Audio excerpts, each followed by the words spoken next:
दोस्तों, नेपाल जल रहा है।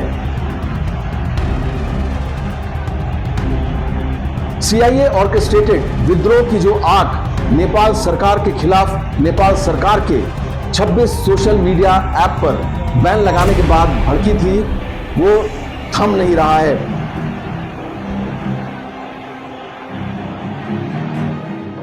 आज की अगर बात करें तो आज पार्लियामेंट को आग के हवाले कर दिया गया। इसके अलावा जो वहां पर सिंह दरबार है, जैसे कि भारत में नई दिल्ली में, राजधानी दिल्ली में नॉर्थ ब्लॉक और साउथ ब्लॉक है जहां पर सारे इंपॉर्टेंट गवर्नमेंट ऑफिसेज हैं, उसी तरह नेपाल में सिंह दरबार है, उसको भी वहां जो ऑफिसेज थे उनको भी आग के हवाले कर दिया गया। और जो भी प्रो चाइना या प्रो इंडिया जो मिनिस्टर्स रहे हैं या अभी भी वर्तमान सरकार में हैं, उनके घरों को भी जला दिया गया। इसमें प्रमुख नाम है नेपाल के पूर्व प्रधानमंत्री शेर बहादुर देउबा का। उनकी पत्नी जो आरजू देउबा हैं, उनको भी मैन हैंडल किया गया, उनको भी असॉल्ट किया गया है। इसके अलावा जो प्रचंड हैं, उनके घर को भी जला दिया गया है।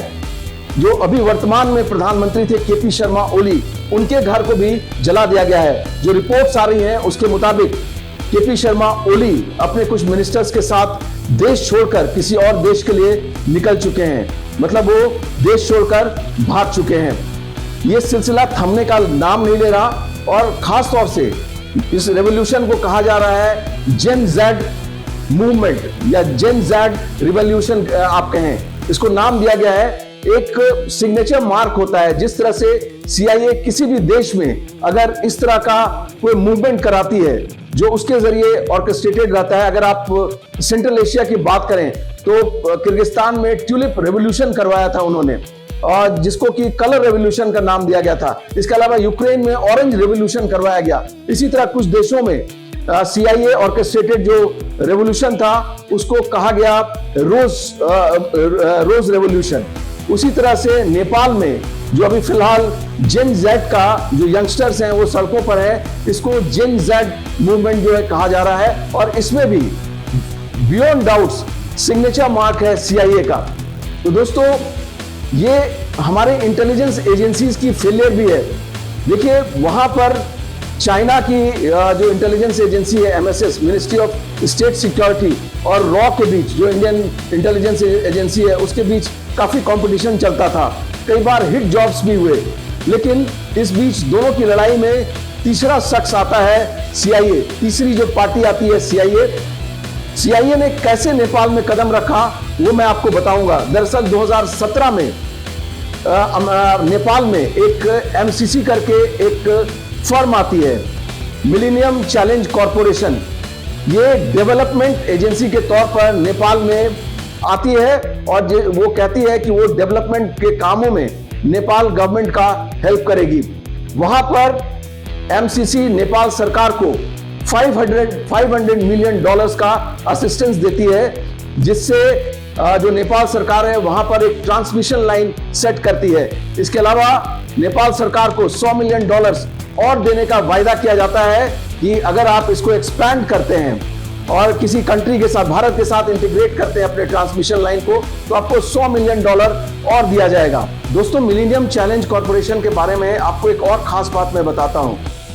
दरअसल मिलेनियम चैलेंज कॉरपोरेशन जो भी डेवलपमेंट वर्क नेपाल में करेगी, अगर उसमें किसी तरह की गड़बड़ी हो जाती है और नेपाल के रूल का कोई वायलेशन हो जाता है डेवलपमेंट के कार्य करने के दौरान, तो भी जो मिलेनियम चैलेंज कॉरपोरेशन है वो नेपाल के रूल को फॉलो नहीं करेगी।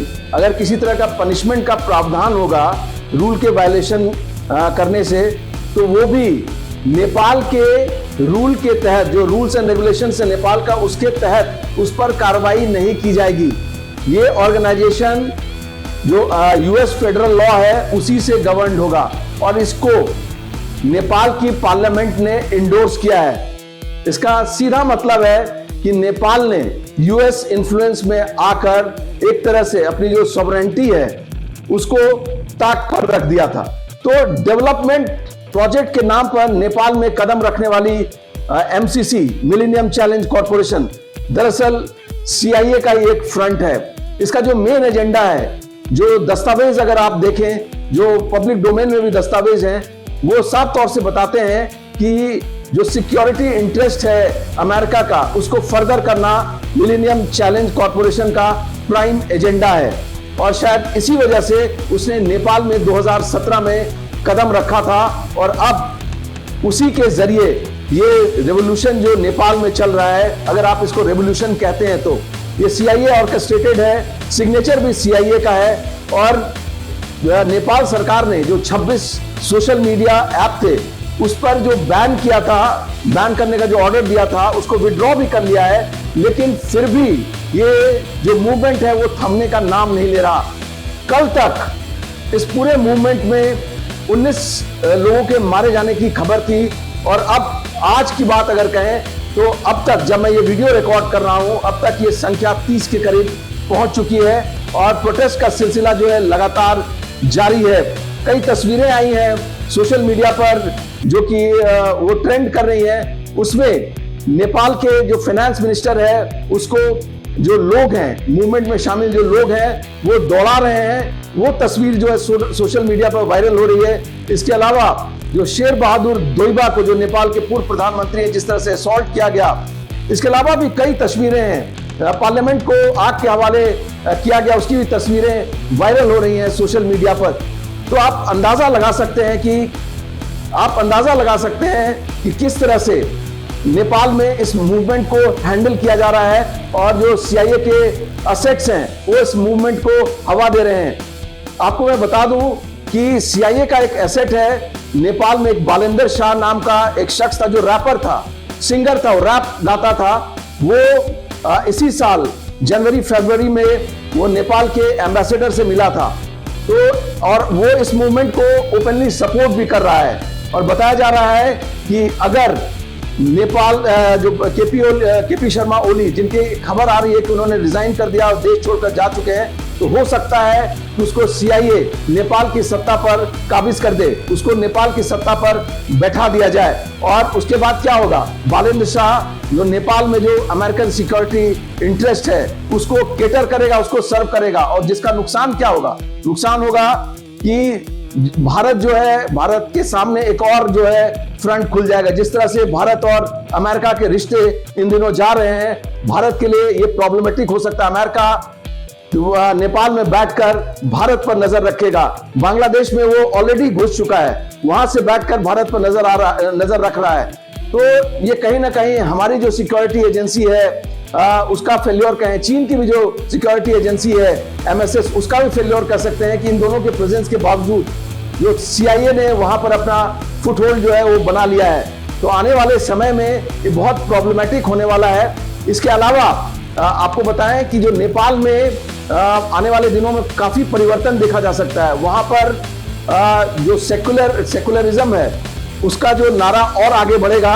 हालांकि ये जो मूवमेंट है वो सेकुलरिज्म शब्द को तो हटाने के पक्ष में है, लेकिन वो कहता है कि हिंदू मूवमेंट, जो प्रो मोनार्की मूवमेंट जो कुछ दिनों पहले नेपाल में चला था, और शायद जब नेपाल के जो राजा हैं ज्ञानेंद्र शाह वो नेपाल आए थे मार्च 2025 में, तो वो मूवमेंट चला था। लेकिन अब जो ये मूवमेंट है वो किसी भी तरह से जो हिंदू राष्ट्र बनाने के फेवर में नहीं दिखाई देता है। जो सपोर्ट करती है ज्ञानेंद्र शाह, जो मोनार्क हैं, जो राजा हैं नेपाल के, वो फिलहाल नेपाल में है, उनको जो पार्टी सपोर्ट करती है राष्ट्रीय जनतांत्रिक पार्टी, वो कोशिश कर रही थी कि इस मूवमेंट को हिंदू राष्ट्र बनाने के लिए इस्तेमाल किया जाए। लेकिन जो प्रोटेस्टर्स हैं उन्होंने साफ इनकार कर दिया।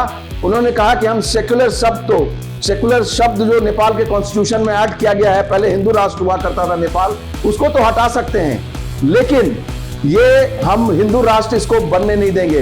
तो राष्ट्रीय जनतांत्रिक पार्टी जो कि नेपाल के तराई इलाकों में काफी जो एक्टिव है, उन इलाकों में भी और साथ में नेपाल के दूसरे इलाकों में भी इस पार्टी ने मूवमेंट को इन्फ्लुएंस करने की कोशिश की और कहा कि आप जो मूवमेंट कर रहे हैं इसको हिंदू राष्ट्र के मूवमेंट के तौर पर आप कन्वर्ट कर दें। लेकिन उन्हें कोई पॉजिटिव रिस्पांस नहीं मिला। जो खबरें आ रही हैं दोस्तों, उसके मुताबिक इसको जो एजेंसीज का जो है वो भी सपोर्ट नहीं मिल रहा है, जो इंटेलिजेंस एजेंसी चाहे वो भारत की एजेंसीज है उसका भी सपोर्ट उस तरह से नहीं मिल रहा है जिस तरह से मिलना चाहिए। तो कुल मिला जुलाकर दोस्तों CIA ने अपना फुटहोल्ड बना लिया है यहाँ पर, और आने वाले दिनों में नेपाल में चर्चेस और मस्जिदों की आपको संख्या बढ़ती हुई नजर आएगी, और वहां पर जो सेकुलरिज्म का जो एक ढोल है वो चलता हुआ नजर आएगा, पीटते हुए लोग वहां पर नजर आएंगे। तो ये भारत के लिए एक बेहद खतरनाक स्थिति होगी, क्योंकि अमेरिका जो कभी ये नहीं चाहता कि साउथ ईस्ट एशिया में भारत का इन्फ्लुएंस बढ़े, वो अब नेपाल में भी, जिसके साथ भारत का रोटी बेटी का रिश्ता है, वहां भी अब आकर बैठ गया है। और आने वाले दिनों में भारत के लिए अमेरिका जो है वहां से बैठकर कई परेशानियां खड़ा कर सकता है। तो दोस्तों ये थी हमारी आज की खबर। अगर आपको हमारी ये खबर पसंद आई हो तो काइंडली हमें लाइक करें, शेयर करें और सब्सक्राइब करें। जय हिंद, जय भारत।